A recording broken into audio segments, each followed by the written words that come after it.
친구 남편과의 위험한 동거, 6개월간의 금기된 속삭임. 지은아, 새벽 2시 온 세상을 집어삼킬 듯한 장대비가 창문을 때리는 소리만이 가득하던 그 정막 속에서 그의 목소리는 빗소리를 뚫고 내 고막이 아닌 심장으로 곧장 파고들었습니다. 제 이름을 부르는 게 아니었어요. 이건 제 안에 잠들어 있던 저조차 몰랐던 어떤 여자의 영혼을 깨우는 주문 같았습니다. 그의 잠옷 소매 끝에서 풍겨오는 갓 세탁한 섬유유연제 향과 그의 체향이 뒤섞인 그 아찔한 냄새, 어둠 속에서도 느껴지는 그의 뜨거운 시선, 그리고 떨고 있는 내맨 어깨 위로 조심스럽게 하지만 단호하게 내려앉는 그의 손, 그 손바닥의 온기가 제 피부를 통해 혈관으로, 심장으로, 그리고 온몸의 신경세포 하나하나로 번져나가는 그 찰나의 순간 저는 알았습니다. 아, 우리는 끝났구나. 아니, 어쩌면 이제야말로 시작되는 걸지도 모른다는 것을. 이성과 합리성으로 쌓아올린 내 인생의 모든 두기,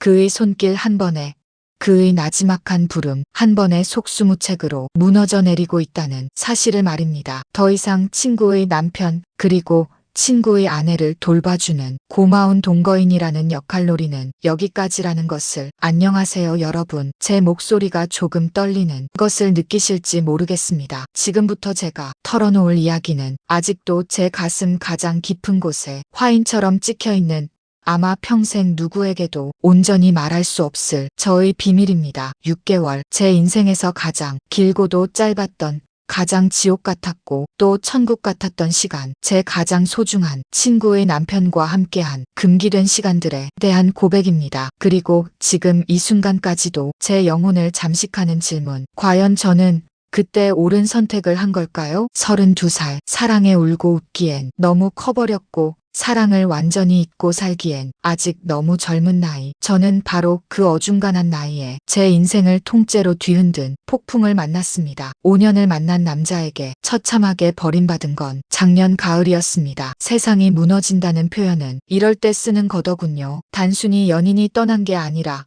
제 20대의 절반과 함께 쌓아올린 세계가 통째로 사라진 느낌이었습니다. 웃음도 식욕도 잠도 모두 잃었습니다. 결국 다니던 디자인 회사에 휴직계를 내고 빛 한 점 들지 않는 동굴 같은 제 방에 스스로를 가뒀습니다. 그런 저에게 한 줄기 빛처럼 손을 내민 건 대학 시절부터 저의 모든 것을 공유했던 단 한 명의 친구, 수진이었습니다.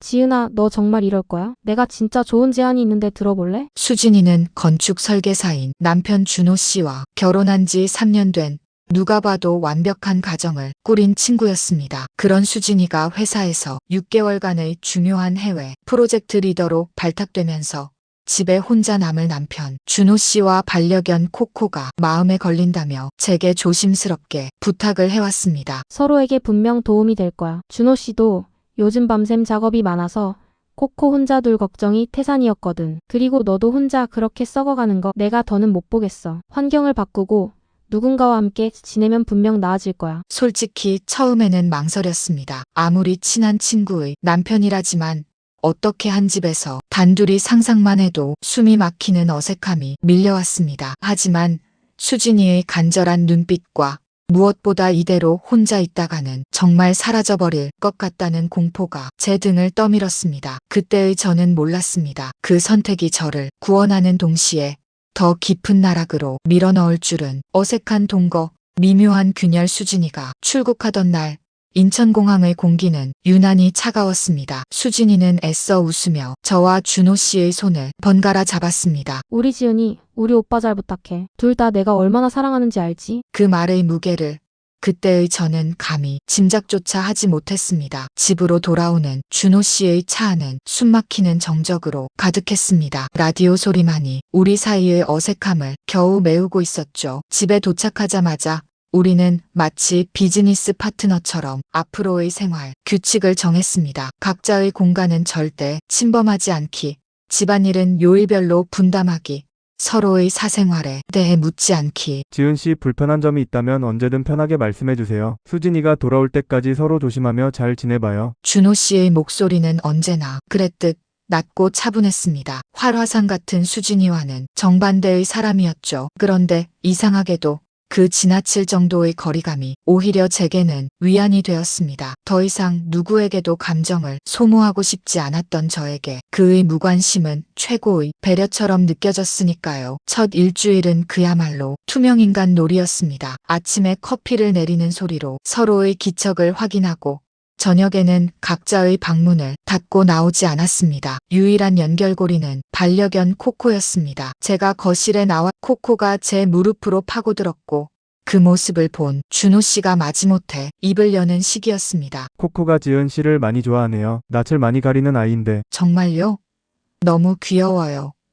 동물이랑 이렇게 가까이 지내보는 게 오랜만이라 뭔가 치유되는 기분이에요. 그렇게 코코를 매개로 한 단답형의 대화들이 쌓여가면서 우리 사이를 가로막고 있던 투명한 벽에 아주 미세한 금이 가기 시작했습니다. 변화의 시작은 사소한 것이었습니다. 야근을 마치고 새벽에 들어온 준호 씨를 위해 식탁 위에 제 몫의 샌드위치 하나를 더 올려두기 시작한 것. 주말 아침 제가 늦잠을 자는 동안 그가 코코의 산책을 마치고 돌아와 커피를 내려놓는 소리. 우리는 말로 하지 않았지만 서로의 생활 리듬을 존중하고 배려하기 시작했습니다. 한 달쯤 지났을까요? 그날은 유독 비가 많이 오는 금요일이었습니다. 야근이라던 준호 씨가 평소보다 일찍 흠뻑 젖은 채로 들어왔습니다. 프로젝트가 갑자기 엎어져서 허무하네요.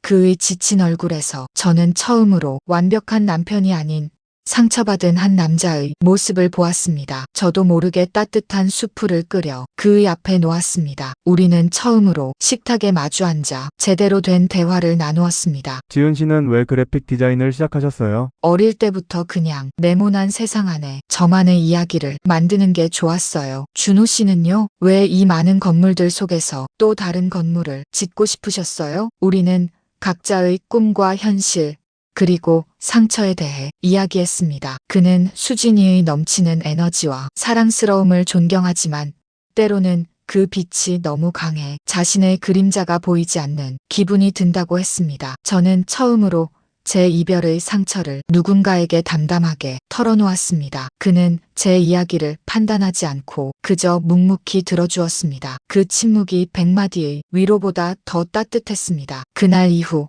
우리의 저녁은 조금씩 달라졌습니다. 각자의 방에서 보내는 시간보다 거실 소파에서 각자 책을 읽거나 말없이 같은 영화를 보는 시간이 늘어났습니다. 그의 숨소리가 들리는 거리, 그의 체향이 느껴지는 공간에 함께 있는 것만으로도 제 안의 소란스러움이 잠잠해지는 것을 느꼈습니다. 아니요, 어쩌면 그건 착각이었을지도 모릅니다. 그건 평온이 아니라 더 큰 폭풍을 예고하는 고요함이었을지도. 저는 준호라는 사람의 따뜻함에, 그의 외로움에, 그리고 그의 존재 자체에 서서히 그러나 아주 깊숙이 중독되어 가고 있었습니다. 선을 넘다 달콤한 배신. 두 번째, 달이 지날 무렵 제 마음속에서는 위험한 신호가 울리기 시작했습니다. 그의 퇴근 시간이 늦어지면 현관문만 하염없이 바라보는 제 자신을 발견했습니다. 그가 무심코 칭찬한 옷을 다음 날 또 입고 있는 저를 깨달았습니다. 이건 단순한 동거인에 대한 호의가 아니었습니다. 여자로서 한 남자를 의식하기 시작한 겁니다. 친구의 남편을 스스로를 다그쳤습니다. 미쳤어, 김지은. 그는 수진이의 남자야. 내가 기댈 곳이 필요해서 잠시 착각하는 것뿐이야. 하지만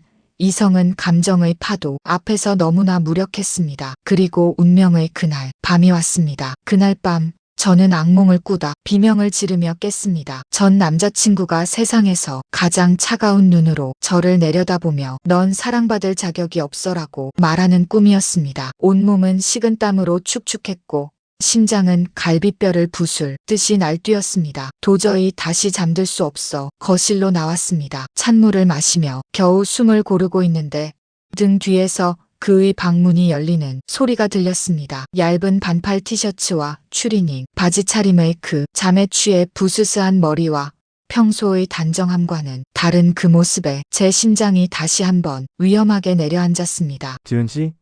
괜찮으세요? 얼굴이 새하얘요.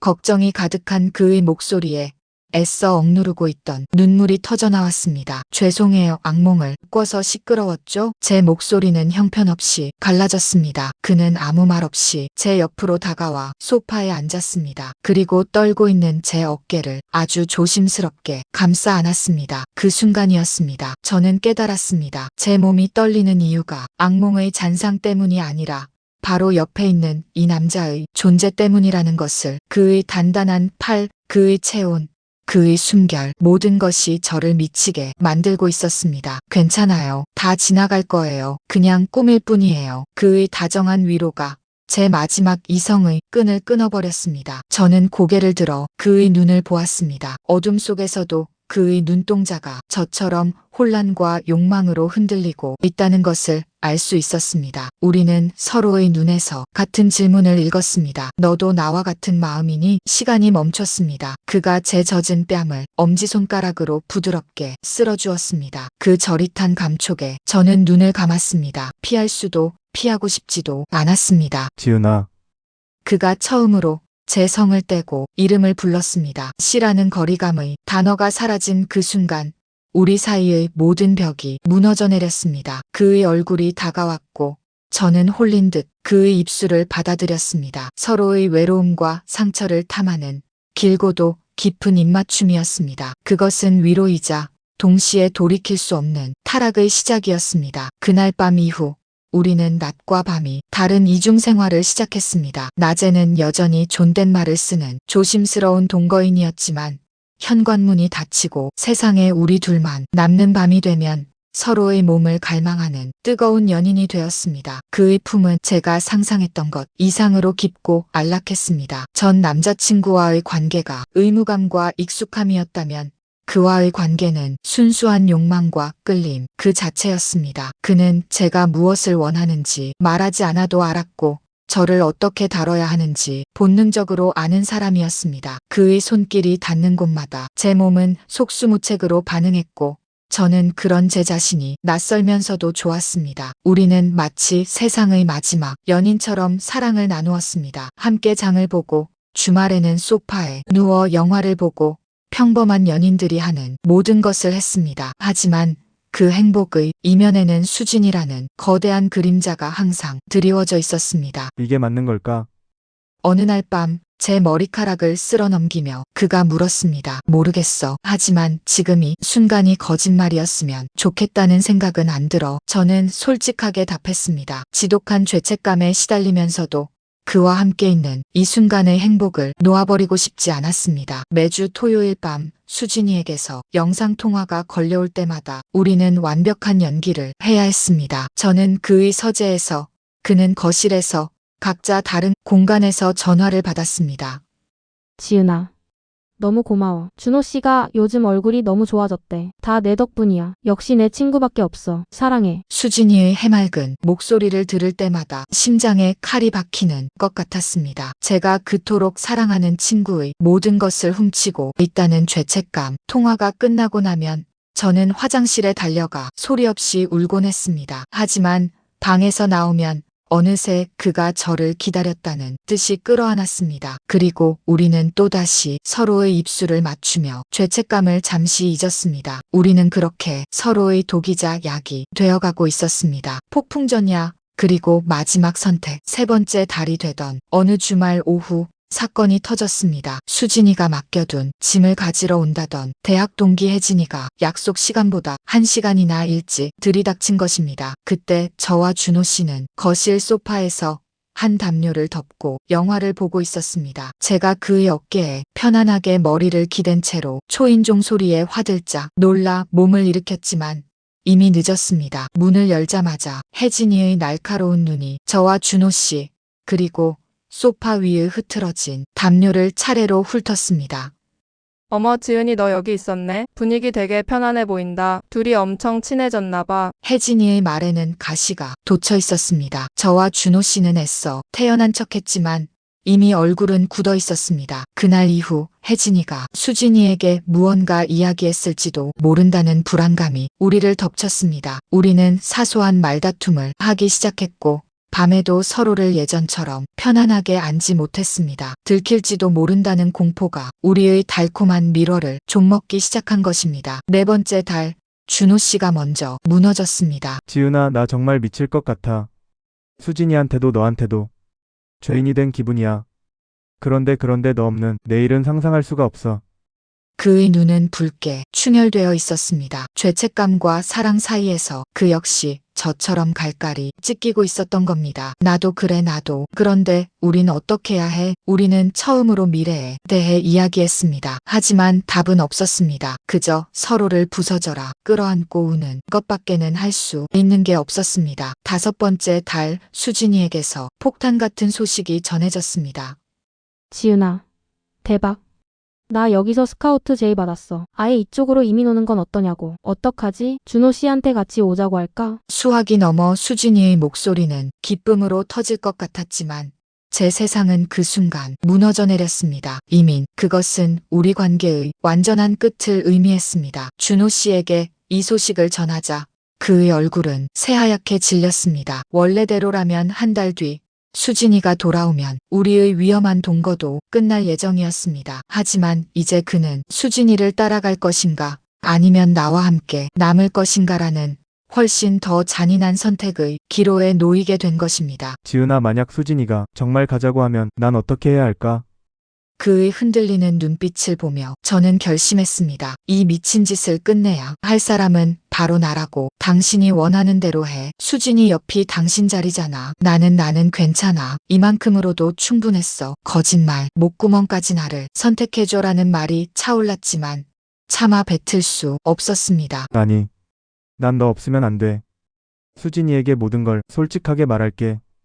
미쳤어? 어떻게 그런 잔인한 말을 해? 우리는 처음으로 서로에게 상처를 주는 말을 쏟아내며 격렬하게 다퉜습니다. 결국 우리는 수진이가 돌아오는 날 모든 것을 결정하기로 했습니다. 그렇게 한 달이라는 시한부 선고가 내려졌습니다. 마지막 한 달은 살아도 사는 게 아니었습니다. 서로를 미치도록 사랑하면서도 동시에 서로의 얼굴에서 곧 닥쳐올 이별을 보았습니다. 그리고 마침내 수진이가 돌아오는 날 공항 게이트에서 환하게 웃으며 달려오는 수진이를 보는 순간 저와 준호 씨는 약속이라도 한 듯 서로의 눈을 피했습니다. 6개월간의 길고 긴 꿈에서 깨어날 시간이 온 것입니다. 집으로 돌아온 수진이는 예전보다 더 활기차고 자신감 넘쳐 보였습니다. 그리고 뜻밖의 이야기를 꺼냈습니다. 생각해봤는데 이민은 안 갈 거야. 아직은 여기가 좋고 무엇보다 우리 남편이랑 떨어져 있는 건 못하겠어. 수진이의 그 말에 저는 안도했을까요? 아니면 절망했을까요? 그날 밤 저는 조용히 제 짐을 싸기 시작했습니다. 더 이상 이 집에 이 기만적인 공간에 머물 수 없었습니다. 그때 수진이가 제 방으로 들어왔습니다. 지은아, 정말 고마워. 너 아니었으면 우리 준호 씨 어쩔 뻔했어. 내 덕분에 내가 마음 편히 일할 수 있었어. 평생 잊지 않을게. 그 순수한 감사 인사가 제 심장을 갈기갈기 찢어놓았습니다. 짐을 들고 현관으로 향하는 제 앞을 준호 씨가 막아섰습니다. 가지마, 지은아. 제발. 그의 눈에는 제가 평생 본 적 없는 절박함이 담겨 있었습니다. 이제 그만해야 해. 수진이가 돌아왔잖아. 우린 시작부터 잘못된 거였어. 아니, 난 진심이었어. 너를 사랑하는 내 마음은 단 한순간도 거짓이 아니었어. 너도 알잖아. 물론 알고 있었습니다. 하지만 사랑한다는 것이 때로는 모든 것을 가질 수 없다는 뜻이기도 하다는 것을 저는 너무 늦게 깨달은 걸지도 모릅니다. 사랑하기 때문에 보내주는 거야. 저는 그의 뺨에 마지막으로 입을 맞추고 도망치듯 그 집을 빠져나왔습니다. 그 후로 1년이라는 시간이 흘렀습니다. 저는 새로운 회사에 들어가 정신없이 일하며 그를 그리고 그와의 기억을 잊으려 노력했습니다. 수진이와는 여전히 가장 친한 친구로 지내고 있고 얼마 전에는 수진이가 임신했다는 소식을 전해왔습니다. 전화기 너머로 들려오는 준호 씨의 행복한 웃음소리에 저는 진심으로 그들을 축복하면서도 심장 한구석이 시리게 아파오는 건 어쩔 수 없었습니다. 가끔 생각해봅니다. 만약 그때 제가 조금 더 이기적이었다면, 준호 씨의 손을 잡고 함께 도망쳤다면 우리는 지금 행복했을까요? 친구를 배신하고 얻은 행복이 과연 진짜 행복일 수 있었을까요? 저는 제 사랑을 지키기 위해 최선을 다한 걸까요? 아니면 그저 모든 것을 잃는 게 두려웠던 겁쟁이였을까요? 아직도 저는 그 답을 찾지 못했습니다. 제 인생을 송두리째 바꾼 그 6개월의 시간은 제게 사랑이라는 이름의 지독한 상처와 동시에 평생 잊지 못할 가장 뜨거웠던 기억을 남겼습니다. 만약 당신이었다면 어떻게 했을까요? 당신이라면 어떤 선택을 내렸을지 여러분의 이야기가 듣고 싶습니다. 오늘 저의 비밀스러운 고백이 당신의 마음에 작은 파동이라도 일으켰다면 구독과 좋아요로 저에게 작은 위로를 보내주세요. 다음에도 더 깊고 솔직한 이야기로 찾아오겠습니다.